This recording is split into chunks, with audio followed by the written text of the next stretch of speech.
All right. Welcome back to the Talking Ball podcast. Happy 2026 to all those listening.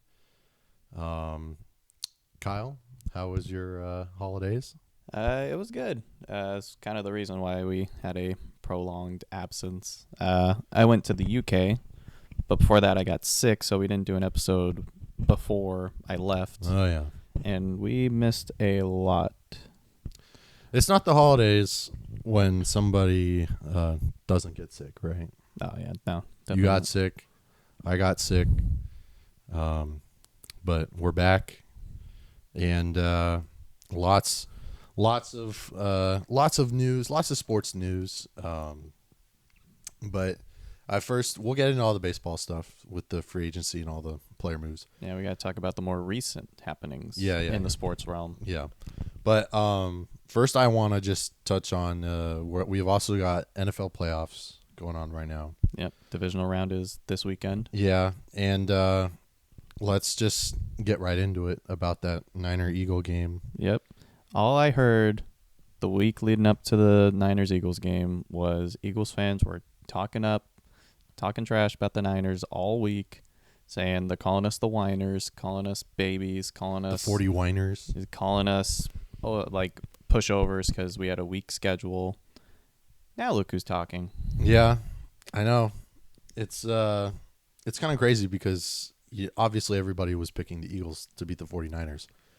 But with the way that the 49er defense has been playing for like the last 2 months, I was very pleasantly surprised to see how well their defense held up. Yeah, that defense, even with their two starting linebackers having only been with the team for like less than a month. Yeah, Eric Kendricks, yeah, the journeyman. Well, not the journeyman, but like he's a 34-year-old linebacker. He's an 11-year veteran. He's in had the NFL. He's had that playoff experience though. That really helps. It's kind of the foil to replace Fred Warner for now. Who that's right. Is also potentially eyeing a comeback. Like he posted him doing like a bunch of agility drills on his Instagram, which I was like, dude, you what was it? He broke his ankle or something? Yeah, he completely destroyed his ankle. Like, bro, your ankle was broken. Broke it, and he dislocated it. Like your ankle was broken like not even 3 months ago. How are you up and running again? Like modern science is crazy now. Mm-hmm. I know. I saw a tweet that Tyreek Hill was like, "Yo, Fred Warner, who your trainers?" Yeah, or something like that. But yeah, so that'll be very interesting. Well, if all the signs are pointing to potentially if the 49ers make the conference style game, that would be when Fred Warner could maybe make his return. Honestly, people were originally saying for this coming weekend for the divisional. Nah, but I wouldn't risk him too soon. If anything, if the Niners make the Super Bowl, play him then. Well, I wouldn't even play him in the championship game if the Niners make it past Seattle. I know because it's one game, but then you risk injury. Speaking of injuries, oh my gosh. This team is cursed. I'm telling you. Shanahan can never have anything good. He is cursed.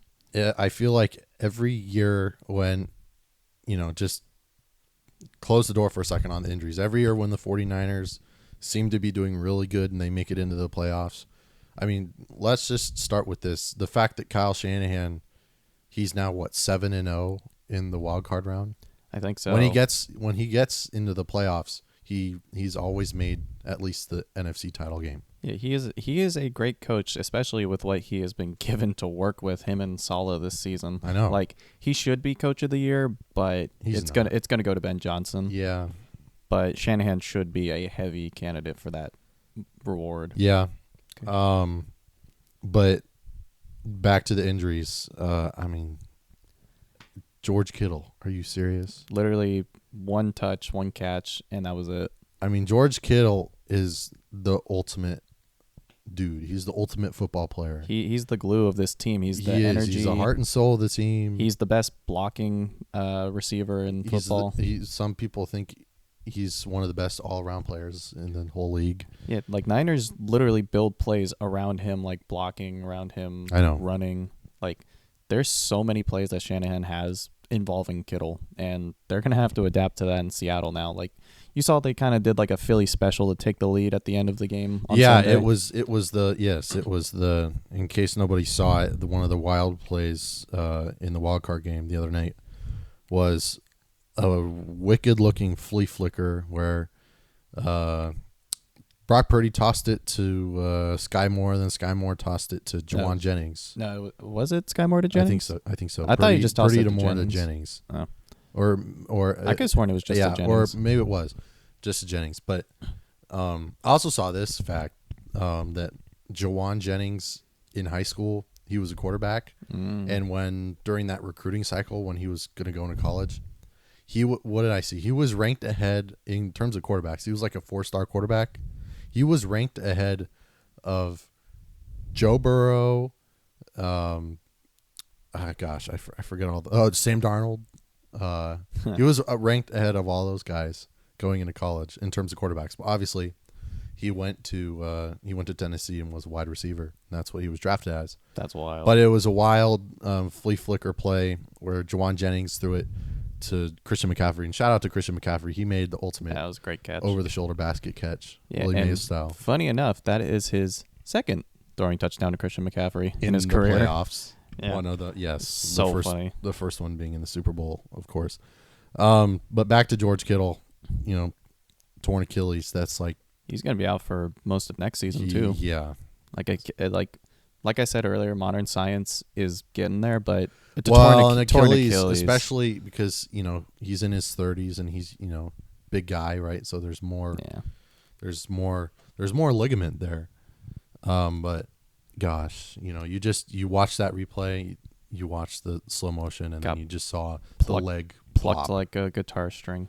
Gosh. Yeah, and so unfortunate. This is the only time I'll ever talk positively about Phillies fans. They actually were cheering for his recovery. They and were? stuff. They were applauding him when he got carted off. Yeah, they were actually supporting him. Like Phillies fans in the comments were like, actually, I was seeing all the comments being like, "I'm a Phillies fan, but I love George Kittle. Get well soon." That. I'm like, you know what? And being a Niner fan myself, if the same thing would have happened to like Barkley or Jalen Hurts, I would have been probably saying the same thing. Yeah, because football is just worse without these star players like that. Like Kittle makes football exciting. Kittle makes football fun. Yeah, but this was a rare, classy Philly fan W for them. Yeah. So I will give him that.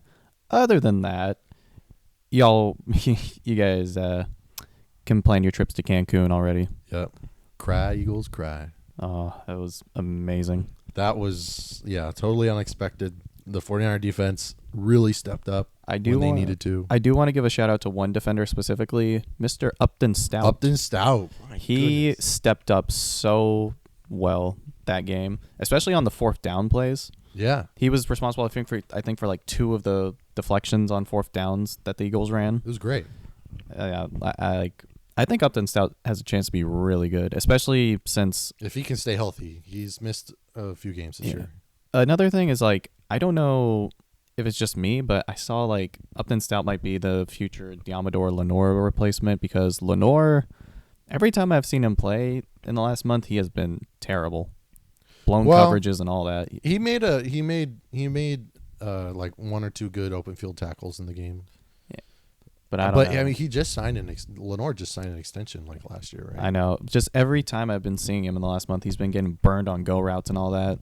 And I'm just like, what is he doing? Well, so that's one thing. But 49ers continuing to be, I keep calling them the team of destiny. Yeah, they're a team of underdogs now. Because no one was picking them to beat the Eagles. I mean, the defending Super Bowl champions. Except for Terry Bradshaw. Yep.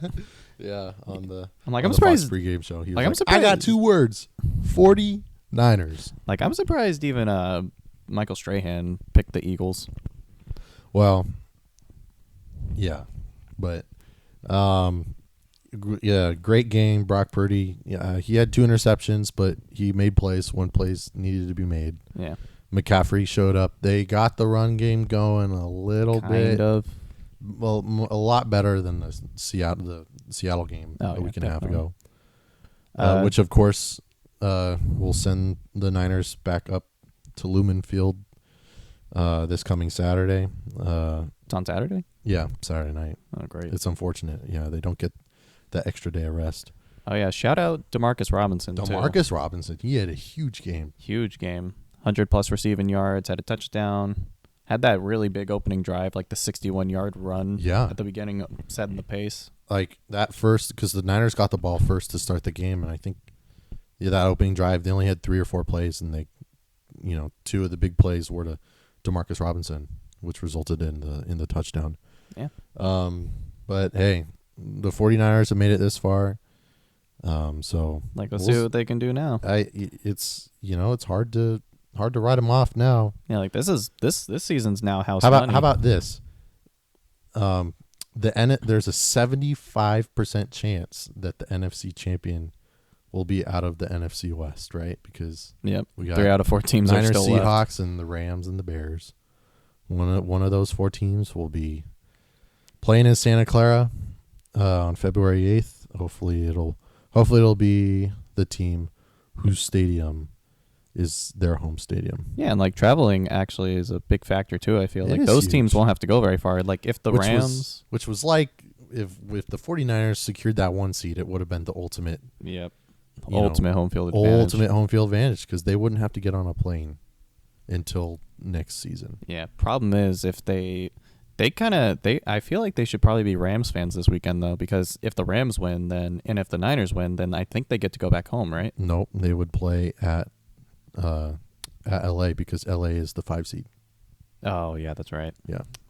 Well, yeah, it's a hard road ahead. But in terms of how, how we know 49er fans go. I mean, 49er fans they travel to every away game, but if somehow the 49ers were to beat the Seahawks and the Rams were to beat the Bears, and it would be a NFC Championship rematch of a few years ago.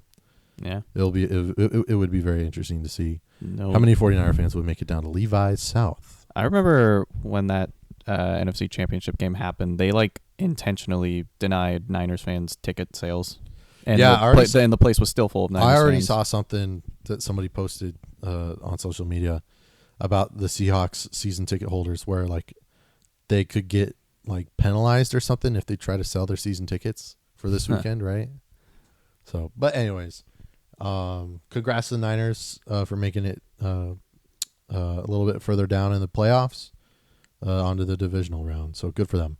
All right, let's get back to the main topic at hand here. Baseball. Baseball. Right. There's a lot to unwind. Do we want to start with the free agents? Maybe storylines. Let's just how about let's get into some of the big names who've signed first, and then we can kind of get into more of the fine details. And I do want to talk about the fact that the Giants have done some stuff, nothing major, but there could be a major move or two coming very shortly for the Giants. But let's get into some of the free agents. Obviously, we may have talked about it on our last episode in December, but Pete Alonso signed a big deal with the Baltimore Orioles. Yep. I think that's more of he wants to be a veteran presence for the youngins, a young older foil for a rather still young squad. Sure. You have Samuel Basayo freshly extended, Gunnar Henderson yet to be extended, Rutschman still yet to be extended, and we don't even know if he's going to be on the team come springtime. Right. But Alonso is their first baseman, especially since Ryan O'Hearn departed. Mm-hmm. I think that's a good get for them. I can see Alonso hitting 30 home runs in Baltimore. It's a friendly hitter's ballpark. Yeah, pretty hitters friendly. They brought in the left field wall a little bit this last year. Yeah. I think it's a good signing. I find it hard to see Alonso in an Orioles jersey though, but I guess I just got to get used to it. Well, and I've seen because the Orioles have made a handful of moves so far this offseason, and the first MLB pre-spring training power rankings came out, and I think the Orioles were number 6. Number 6, that's bold. They don't have pitching though. Yeah, they need to get a good pitcher. They signed Ryan Helsley. Yeah, but he's a reliever. Yeah, that's going to be their closer, I'm assuming. but he was hot dog water with the Mets. Yeah, that's right. So we'll see if that's just a fluke, if that's just the symptom of the Mets, or if he bounces back. Because I like him. But the Orioles, I think, need to do a little more in the pitching department. Maybe go get Ranger Suarez, go get Zach Gallen. They brought back Zach Eflin. Mm-hmm. That was a signing we missed over break. Yeah, Ranger Suarez or Framber Valdez. Yeah, Not Framber Valdez. I personally am not a Framber fan, especially after his antics during the season. Oh, yeah. So I personally wouldn't want any team to sign him, but he's going to get signed by somebody eventually. Yeah, he will. And then pretty recently, within the last few days, I think it was Saturday night because it happened during 2 days ago. Happened during the Packers Bears football game. Alex Bregman. I almost said Cubs just out of irony. Yeah. Chicago, though. Alex Bregman, 5 years, $175 million. That infield is disgusting. You have Bregman and Dansby on the left side, and then you have a platinum glove defender and Nico Horner, and then you have Michael Bush who can swing a hot bat. Right. Speaking of Nico Horner, we'll get into that in just a little bit. Yeah, Alex Bregman going to Wrigleyville. Let's just touch a little bit quickly here on the dumpster fire right now that is the Boston Red Sox.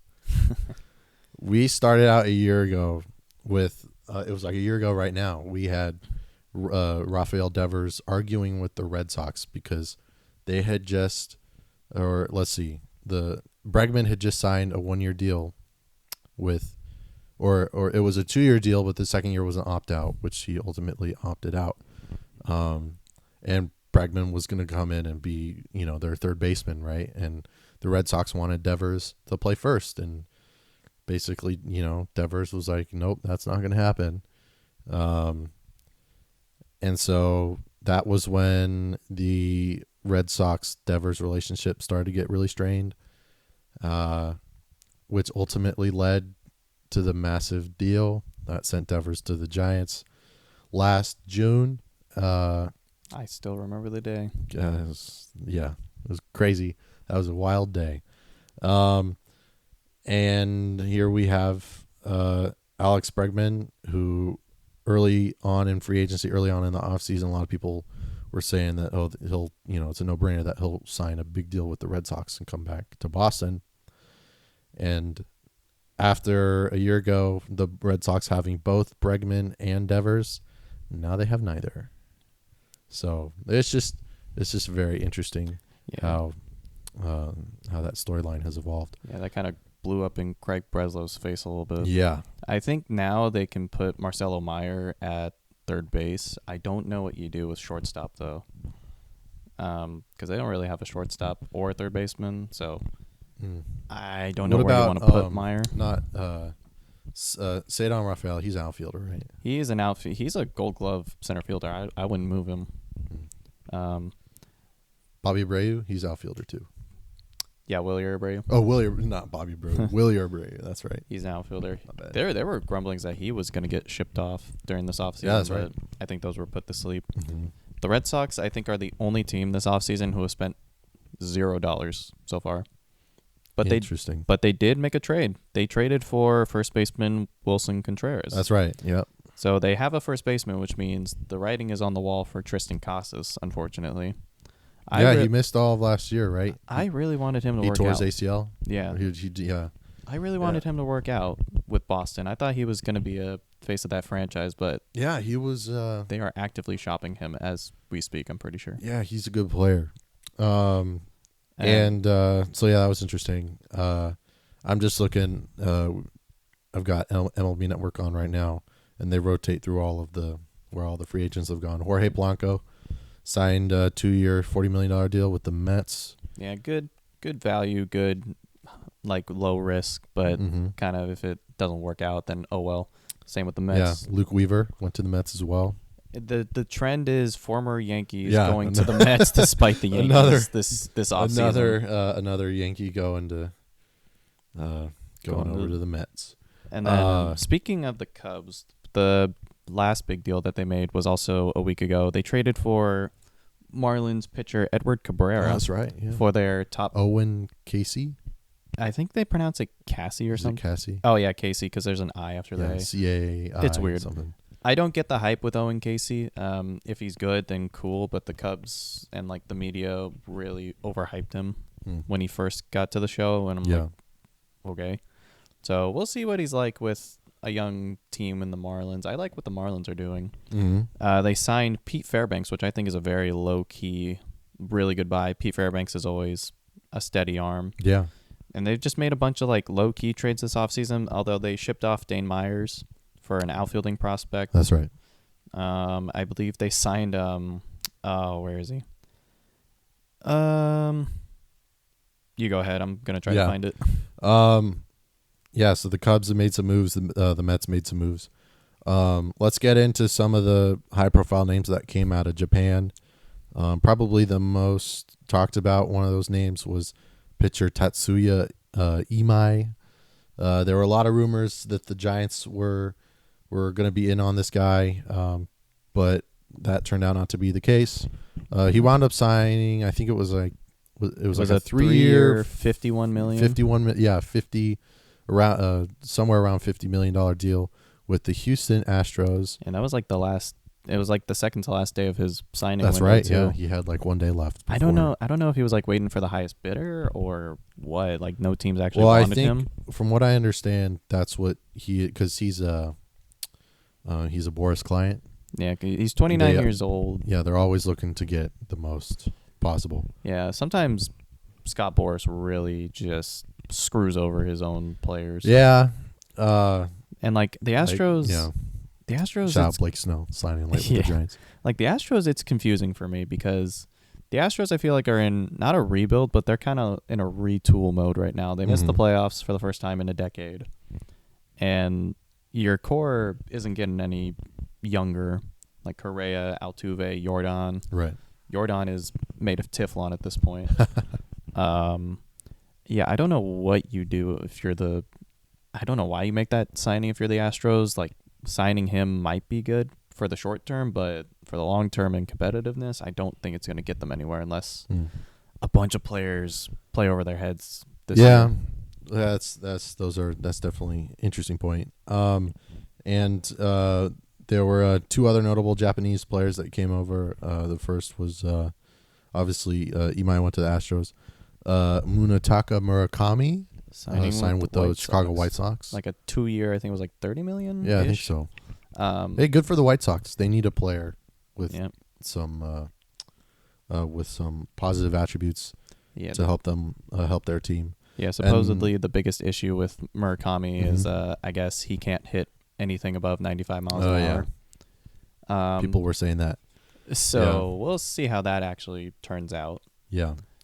And then Kazuma Okamoto signed with the Toronto Blue Jays. 4 years, $60 million. This was a fun story. He in his press conference he said he ultimately decided on the Blue Jays because he laid out every single one of the hats for all 30 teams and let his daughter pick her favorite, and she picked the Blue Jays hat because she liked it the most. That was pretty neat. That's cute. But yeah, the Blue Jays are adding. They have added quite a bit. Much needed slugger. Yeah, and a third baseman too. So they could flex Ernie Clement over to second base or shortstop if Bo Bichette departs. There were grumblings this morning. I saw a bunch of rumors because now Don Mattingly is with the Phillies organization. That's right. And Bo Bichette, him and Bo Bichette have a very strong relationship. And apparently Bo Bichette spoke with the Phillies, I think yesterday.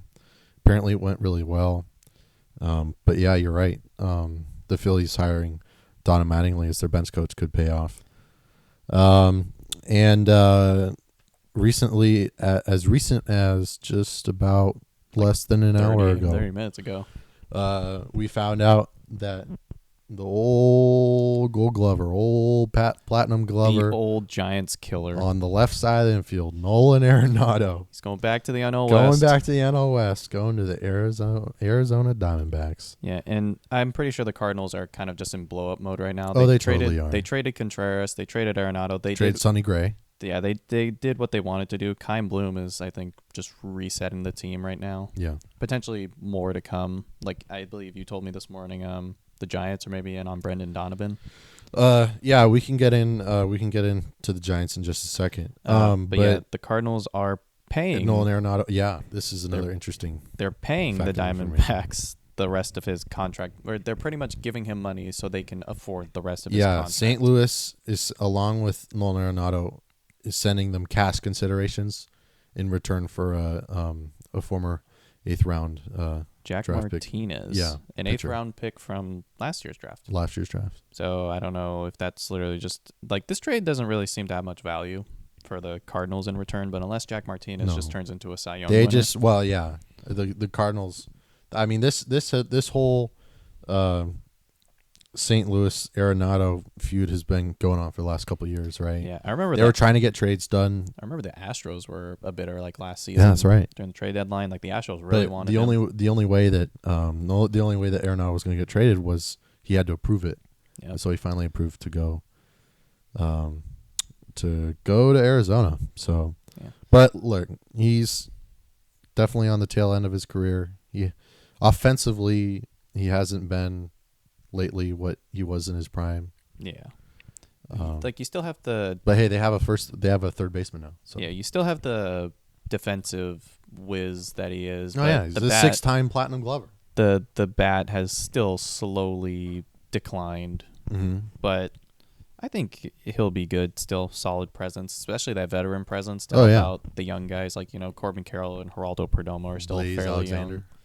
They're still fairly young. Yeah, Diamondbacks are really just trying to. I think their goal is honestly just stay healthy. And they're trying to build up. Right, it started with Corbin Carroll. Right, try to get their pitchers back too.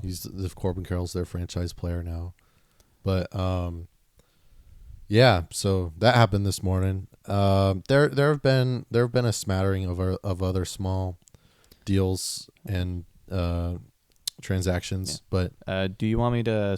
I'm gonna speed run the ones that we haven't talked about, like the big ones. Go ahead. So Edwin Diaz, 3 years, I think $39 million to the Dodgers. That's one of their only 2 signings that they've made this offseason. Kyle Schwarber, literally this signing happened the day after we put up our last episode. 5 years, $150 million. I don't know how that's going to work, but if he keeps hitting like how he is, then that should work out. Royals third baseman Michael Garcia also got extended. I think it was like a 5-year, $180 million. So the Royals have their infield shored up for a while. And then Tyler Rogers signing with the Blue Jays, 3 years, $37 million. Mm-hmm. They're fixing Good their for him. bullpen. He got paid. He deserves it. He definitely deserved it. And then I think there's Brandon Lau. Brandon Lau got traded to the Pirates. That's right. In a 3-team trade with the Astros. Did you mention the Ryan O'Hearn? Ryan O'Hearn also 2 years, I think $29 million to the Pirates. So the Pirates actually spending money. Yeah, the Pirates are making some moves. I think either Paul Skeens said Meanwhile, something. while still holding on to Paul Skeens. I know. We don't know if Paul Skeens secretly is maybe brewing something up, but maybe Bob Nutting got visited by the 3 baseball ghosts of seasons past and say, don't waste this generational talent. Yeah. And then I think like the last 2 I see Tyler Soderstrom extended by the Athletics, $86 million for 7 years. So very team friendly for Oakland's sake. Mm-hmm. And then finally, I believe there is Shane Baz, kind of a former top pitching prospect of the Rays, traded to the Orioles for a pretty big haul actually of prospects. Okay. And I believe that's it. That we missed. There's a bunch of low-key signings. Yeah. I mean, Mike Yastrzemski, Giants legend, signed with Atlanta for that's right. 2 years, $23 million. So good for him. Yeah. And you mentioned the Soderstrom A's deal. The fact that the A's got rejected to trademark Las Vegas. to trademark the Las Vegas Athletics. Oh my goodness. But they apparently would get approved of the Sacramento A's if they wanted to. They broke ground on their stadium in Vegas. It's like kitty corner from New York, right across the street from the Excalibur and all those rundown, crummy casino hotels. The yeah, that could be the whole situation with the A's could be that we could save that for a topic for another day for a long conversation. But that's just ridiculous. Okay. Let's get in. We haven't really shined the light on the Giants. Well, really, because they haven't. It, they haven't done not much. done anything. They have done some stuff. Yeah, they made the low key signings of mid tier free Well, agents that Johnson wanted. Sure, whatever. But they did bring in two starters. And Most notably Tyler Mahle from the Rangers. Apparently, per Bruce Bochy's recommendation, because yeah, Tyler Mahle was amazing. He last pitched year. for Bochy when Bochy was in Texas. Yeah, Tyler Mahle was great. And then Adrian Hauser from Tampa. He's a proven starter. 2 years, $22 million. I call him the Vomit Man. Oh, was he the guy that He is infamous. stepped off the back of the mound? He is infamous for pitching in the first inning, having to potentially throw up, and then whenever he does throw up, he pitches like 6-7 shutout innings those days. Hey, I've heard stories of athletes. The only way they get ready for games is they throw up before a game. I don't understand. It's a tactic, but for him, it's like not an actual tactic. It just happens to him. And then the Giants also signed Jason Foley, who I think is probably in the bidding to be the Giants closer. Oh, that's right. He was the former Tigers closer. Yeah, he was. But he's going to be like a Robbie Ray. They're not going to get him back until the middle of the season, right? Yeah, he missed most of 2025, due but to arm surgery. He might be ready. Might be ready by like May or June. May or June. So here's hoping that he works out. Yeah. And then we're gonna have to deal with Ryan Walker at closer for the first 2 months. Well, who knows? I know that they brought back. Remember Gregory Santos? He was a former top pitching prospect. They brought they signed him to a minor league deal, which includes an invite to spring training. Yeah, we'll see. I also think maybe they could give Yoel Peguero a chance. Oh yeah, they brought him up in September. He had some good moments. Only issue is that he's already 30. Yeah. So we'll see how that works. I know it's gonna make you miss. Randy Rodriguez. Randy Rodriguez. He was an all-star last year, Yeah, but he had Tommy John. A part of me really wanted the Giants to sign like Kenley Jansen or hell even Kirby Yates. Yeah. Like sign some veteran closer or something. Like I wanted them to also go get Robert Suarez, but we didn't talk about that. Oh yeah, Robert Suarez went to Atlanta. 4 years, $55 million to be the closer for Atlanta, which is weird because they brought back Raisel Iglesias too. Oh yeah. So I don't know who's going to close out games for them, but Atlanta's ready to go back to the playoffs. Yeah, they're probably going to be right back in the thick of things. So yeah, the Giants they brought in a couple arms. You can never have too many arms. So I think they just need to maybe sign few more arms. Well, they might bring in a handful, coming in, getting close to spring training. Well, they got the rotation set now, which means Verlander is for sure not coming back. Right. Now, let's get into some of the Giants position player searches. Searching for a long-term second baseman. Well, yeah, apparently the Giants are in the market. They are apparently strongly pursuing to acquire second baseman, potentially either Nico Horner from the Cubs or Brendan Donovan from the Cardinals. Nico Horner would be amazing. There was some steam going with this rumor about a month ago, but then things kind of dialed way down. But this morning, Jeff Passan reported that the Giants are strongly pursuing to make a trade, which likely would involve, I would assume probably Casey Schmidt would go. Yeah, Casey Schmidt or Matos. Matos, maybe the both of them. Yeah, because Matos I still don't think really has a place to stay on the field. And so Nico Horner and Brendan Donovan were the two names that came to mind. We were talking about Brendan Donovan earlier and the fact that the Cardinals, apparently seem just to be, getting ready to get rid of these players willy-nilly, but probably I would assume that if the Giants were to go after Nico Horner, it would probably cost them more. Yeah. Nico Horner, platinum but glove tier. At this point, I think what I think if the Giants were to go out and get Nico Horner, it would only be for a 1-year thing unless they come to terms to some extension. But so that'll be interesting. And there are also two big free agent names that we really haven't touched on. They are outfielders by the names of Kyle Tucker and Cody Bellinger. They are still available. I am personally more on the Bellinger side. I think you're kind of more on the Tucker side for the Giants. I was just stating the fact that they're still available. Yeah. Well, But the Giants are probably in terms of the there. Giants, have been seeing some reports that the Giants would still be in the mix for a player like Bellinger. At this point, I think Kyle Tucker, we might see him take a New York deal, whether with the Yankees, the Mets, or heck, even the Dodgers. I mean, look, the Dodgers. Usually by now we're so accustomed to seeing the Dodgers drop in like a 9-figure deal, right? Yeah, it happened with Teoscar Hernandez. Oh yeah, I remember nobody wanted Hernandez, and Dodgers were like, you know what, we'll pick him up. Hernandez, and then the Dodgers' biggest signing so far has got to be Edwin Diaz. It's only one of two. Their other signing was like 2 weeks ago, and Andy Ibanez. Well, that's right. That's right. But potentially, I think because the Giants they have like 6 or 7 outfielders. Gosh, I can't talk on the roster. Headline obviously by Jung-Hoo Lee and Elliot Ramos. So that obviously takes up 2/3 of the outfield.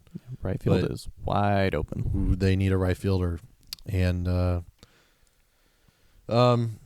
it's just the Giants. I mean, the Giants. Some of their other outfilders like Gerard Encarnacion, Grant McCray, Drew Gilbert. They have played a handful lately, especially late in the season when they were getting plenty of reps out there. Gerard Encarnacion, he can't stay healthy. He can't stay healthy. He can knock the off the ball, but he can't stay healthy. Yeah, if he can't stay on the field, there's no point in keeping him around. And then Drew Gilbert, he had a big part in kind of rejuvenating the latter half of their Giants season this past season, right? Yeah, he got him back into the mix for just in the end of August, right? Yeah, got us really hot in September. He was like the spirit animal on the team. And then Grant McCray, who obviously he had that one amazing play in that Dodger game where he threw out the runner tagging from second going to third. I mean, McCray has a huge arm. He can run. He's an amazing defender. He can't hit. He can't really hit. So he gives me he kind of gives me Gregor Blanco and or like Juan Perez vibes. A little bit, yeah. Like can't hit for very much power. Well, he has power if he makes contact, but that's when he makes contact. Gregor Blanco and Juan Perez played huge parts in a couple of the world championships. Yeah, like Grant McCray is a really good defender. Like all these guys are, well, maybe not Encarnacion, but like McCray and Gilbert, very good defenders. Right, like those would be 2 great bench players, right, to save for late in the game. Yeah, I'm thinking like Gilbert. Again, I think I've said this before. If he comes around hitting wise, he could be the starting center fielder, and you could move Jung-Hoo Lee to either right field or left field. Drew Gilbert, he doesn't have enough experience though. Yeah, but he played center field at Tennessee. That's true for Tony Vitello. So Vitello knows him best. At what his strength is going to be. Yeah, it'll be interesting to see, right? Because the Giants right now have 2 young guys from Tennessee with Gilbert and then Gavin Killen, who the Giants drafted. Yeah, he's not going to be ready for 4 more years. No, I mean they just drafted him. They also have the other guy, Blade Tidwell. That's right, the pitcher, right? He would have been, I think, on the roster in September had he wasn't dealing with an injury. So he's also fighting, I think, for either a bullpen spot or part of the starting rotation. Like the Giants now have a really good issue with the starting rotation. They have too many starters now. Right. Let's just assume that if you're going to have a 5-man rotation with Logan Webb, Robbie Ray, Landon Roop, and then Adrian Hauser and Tyler Mahle. And then you have all these other pitchers that maybe you can try to quickly work into a bullpen role. You got Wiz Which and is what Hunt. right. You got yeah, that's right. You got Carson Whisenhunt. They tried to do that with Birdsong. They started with Birdsong in the starting rotation last year. Did not work. That did not work. No. They should have gone with Roop at the get-go. Birdsong needs to stay in the bullpen. Yeah. Well, we'll see if he even breaks with the big league club after spring camp. Well, he's still young. He's only he's only 24. That's true. So But getting back to the Cody Bellinger situation. Between Bellinger and Tucker, I definitely think that Bellinger would be the much better fit because great defense. Great defense. He also has pop, but financially, I think he'll come cheaper. He would come slightly cheaper. You would probably be looking at, I think from what I understand, that Bellinger's camp is looking for north of 5 years. That's a tall ask, especially since he just turned 30. Yeah, right. Because we saw, I think last week or the week before, that the Yankees and Cody Bellinger had reached an impasse in terms of contract talks, where they were completely off. So whether it's the Giants bringing in a player like Brendan Donovan or Nico Horner, which personally I'd prefer the latter than bringing in Nico Horner. I would still love Nico Horner. Oh yeah, I mean either one of those Horner. guys, they can hit and they can play infield. But let's just picture this for a second. Having an infield where the left side of your infield is Matt Chapman and Willie Adames, and the right side you got Nico Horner and Rafael Devers. That's pretty solid. You know what? Minus Devers. Yeah, I mean, like Adames. That was literally what I just said. Was what Jeff Passan said. Yeah, on like his, Adames. on his reporting. Adames it could potentially have potential to be one of, if not the best infields. Yeah, Adames isn't a Gold Glove caliber defender, but he can play solid defense, but he can is, hit, right? Yeah, he is slightly above average. Oh yeah, slightly above average defender, which I will take all day for a shortstop. It's just kind of hard because we got spoiled with Brandon Crawford. Exactly. But who really only won 2 Gold Gloves. I still can't believe that. Yeah, I know. Should have a Platinum Glove, but that's just me. I mean, in terms of it's funny. In terms of a broad scale, I mean, would you throw Brandon Crawford into that category of one of the most underrated players of all time? Yeah, I think definitely very underrated. Here we go. Yeah. They're talking about it on MLB Network. Like you said, Jeff Passan's post. Yeah. Nico Horner. Potentially Nico Horner or Brendan Donovan. I would like either. Well, yeah, I think, either would be good. I just, don't judge a book by its cover, but, Nico Horner definitely has more appeal, which led to me saying earlier. Heavy contact, more. Heavy contact, average bat. Giants need average hitters. Like they do. They need people who can hit like 270 and above. And Horner, I think hit like 290. I think like just 290. Right. He was very good. Doesn't hit home runs, but he is clutch. Yeah, but he can play defense. Platinum glove level defense. Yeah. Like that is what I would want. Brendan Donovan, not as good of a defender, but he's got the bat to make up for it. He's got big bat, yeah. I can see him hitting balls into McCutcheon Cove. I do remember at the Rickwood Field game 2 years ago when the Giants played the Cardinals in Birmingham, I think, Alabama. Yeah. Brendan Donovan hit a massive homer in that game. So we'll see what happens with that. And we're at that point where we have the Super Bowl in a few weeks, and then literally a week or two after the Super Bowl is when pitchers and catchers finally report. But this year it's early because of the World Baseball Classic. Which, speaking of the World Baseball Classic, we had 2 new commits between last night and this morning. Right. I saw it on MLB Network just earlier. Ernie Clement committed to play for Team USA. Yep. And Byron Buxton. That's right, Byron Buxton. Let's hope he doesn't get hurt this time. Right. But hey, shout out to Logan Webb finally getting the chance to play for D-Row on Team USA for the WBC. Yeah, I saw the pitchers that have committed. It is insane. You have Logan Webb, Paul Skeens, Mason Miller, Tarek Skubal. I'm forgetting another big pitcher. Giants might, or not the Giants. The Team USA might have the best pitching in the WBC. They're obviously going to be the most stacked because you got Judge, I think Trout, Raleigh. Trout, really? I have no idea. No, I think Aaron Judge is the Judge de is the facto captain. Yeah, But Judge, Raleigh. Cal Raleigh, Aaron Judge and Cal Raleigh were like the first ones to commit. You got Bobby Witt, Will Smith. We had the best batteries, that's for sure. Oh, yeah, 100%. Here, let me just. I'll pull The this roster. up. The roster right now is insane. I don't know if Alonso signed up. I don't think he did. Yeah. It's like USA is actually taking this seriously now. Like, I think they got so close last time against Japan. I think they're going all in this time. Because most of these players, if you told them to like do this a decade ago, they wouldn't have. Because look at the roster of the 2017 World Baseball Classic team compared to like this one. Right.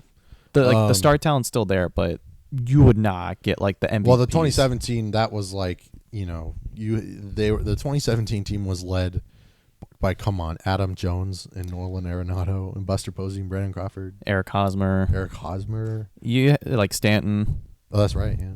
Like those are really good players, but like this one just feels different. Like this roster. Well, it's got all the young guys, so yeah, this roster feels completely stacked. Oh, Nolan McLean. Oh, is he on it? That's the one I was forgetting. But Pete Crow Armstrong, PCA, yep. Corbin Carroll, Garrett Whitlock, Matthew Boyd, Kyle Schwarber, Will Smith, Gunnar Henderson. Oh, Schwarber is gone? Okay, that's what I thought. Bryce Terang, Garrett Clevenger, Griffin Jacks, Nolan McLean, Clay Holmes, Joe Ryan, Tarek Skubal, Mason Miller, David Bednar, Logan Webb, Bryce Harper, Byron Buxton. Harper? And Ernie Clement. Oh, dang, I didn't know Harper. And so they're still going to get a few more players, but dang, when did Harper sign up? When did I miss that? Did I miss that? Harper, within the last month or two. I was like, when the heck did he sign up? Yeah, it's kind of it'll be very interesting. It's kind of weird. We think of Harper as like a aberration nowadays. I feel, or at least that's kind of how I feel. I'm like, oh yeah, Harper's around. Kind of like Trout. Yeah, but Harper, I think, still has a lot of production left. I think it's just because the team around him is fading. Yeah, like hopefully the Phillies. Well, I don't hope the Phillies are good, but I hope they're good enough to keep not making the playoffs so the Giants can maybe overtake them. Right. Well, definitely lots of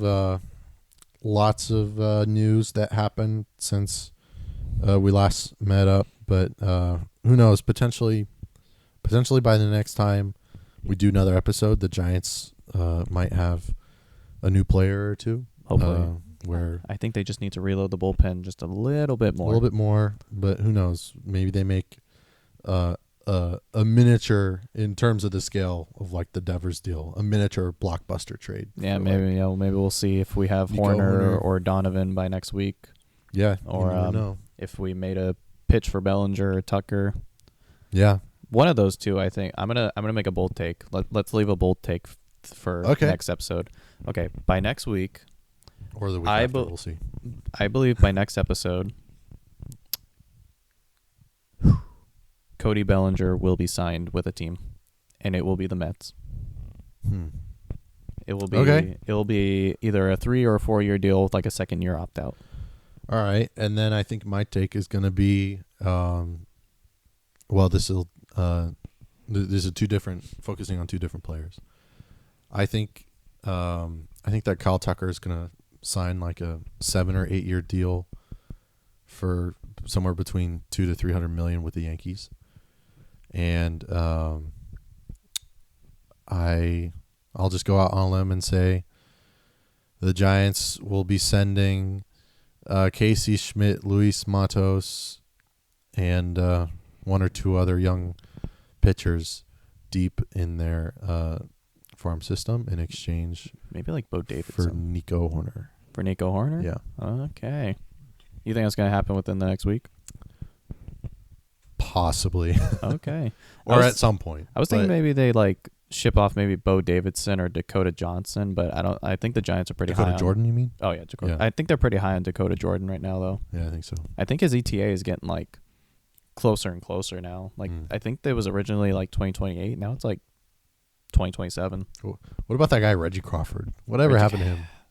He's supposed to be up potentially this year if all things go according to plan. He's just been hurt, right? Yeah, it's hard to be a two-way player sometimes, but they turned him into I think a pitcher only. So yeah, and he was having like elbow issues last year, and then he was just walking a ton of people. Just kind of had the bird song. issue. Yeah.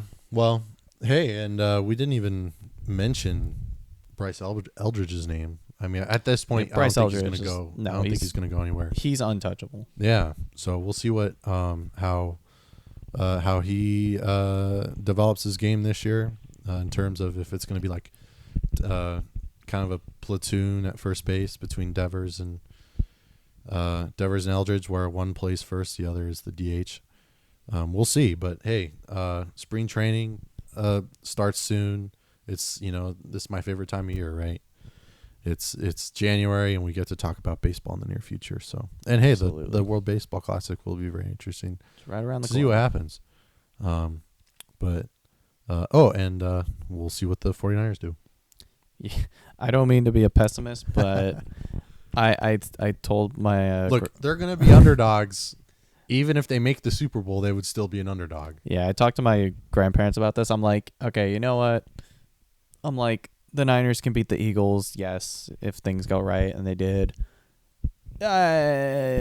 Issue being now they actually have to face a real offense and a real defense. Mm-hmm. Well, I mean, actually, Eagles defense. The was Eagles great. had all their stars. Yeah, Eagles defense is really good. Tom Brady was saying that over and over. The fact that, everybody was saying it over and over. The fact that the Eagles had all their stars. But hey, they made it this far, so yeah, we'll see what happens. It's going to be an offensive shootout if that's the case. It's going to have to be because I don't trust. Niners the are going to need the defense. running game to get going.